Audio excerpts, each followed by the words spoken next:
ശബരിമല സ്വർണ്ണക്കൊള്ളയിൽ നടൻ ജയറാമിന് ED notice നൽകി. ചൊവ്വാഴ്ച കൊച്ചി ഓഫീസിൽ ചോദ്യം ചെയ്യലിന് ഹാജരാകാനാണ് നിർദ്ദേശം. ദ്വാരപാലക പാളികൾ ജയറാമന്റെ ചെന്നൈയിലെ വീട്ടിൽ എത്തിച്ച് പൂജ നടത്തിയതടക്കം പോറ്റിയുമായി സാമ്പത്തിക ഇടപാടുണ്ടോ എന്നറിയാനാണ് നോട്ടീസ്.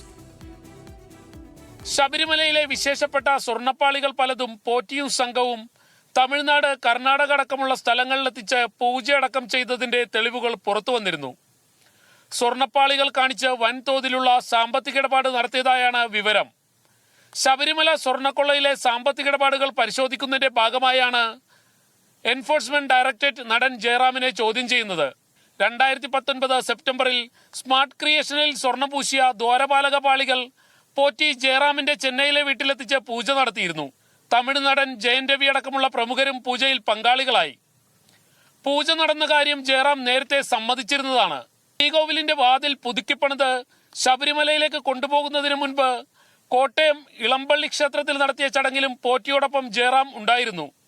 ദീർഘകാലമായുള്ള സൗഹൃദം മാത്രമാണ് പോറ്റിയുമായി ഉള്ളതെന്നും 1 രൂപയുടെ ഇടപാട് പോറ്റിയുമായി ഇല്ലെന്നുമാണ് ജയറാം നേരത്തെ SITക്ക് നൽകിയ മൊഴിയിൽ വ്യക്തമാക്കിയത്. ഇതിൽ ഇഡിയുടെ കണ്ടെത്തലുകൾ എന്തെല്ലാമാണെന്ന് ഇനി അറിയേണ്ടതുണ്ട്. ജയറാം പോറ്റിയിൽ നിന്ന് പണം വാങ്ങിയോ പോറ്റി ജയറാമിന് പണം നൽകിയോ എന്നുള്ള കാര്യമായിരിക്കും ഇഡി അന്വേഷിക്കുക. ഉണ്ണികൃഷ്ണൻ പോറ്റിക്കെതിരായ സകല തെളിവുകളും ശേഖരിക്കുകയാണ് എൻഫോഴ്സ്മെന്റ് ഡയറക്ടറേറ്റ്. അതിന്റെ ഭാഗമായി തന്നെയാണ് നടൻ ജയറാമിനെ ചോദ്യം ചെയ്യാൻ തീരുമാനിച്ചിരിക്കുന്നതും. കൂടുതൽ ആളുകളെ ചോദ്യം ചെയ്യാൻ തന്നെയാണ് എൻഫോഴ്സ്മെന്റ് ഡയറക്ടറേറ്റിന്റെ തീരുമാനം.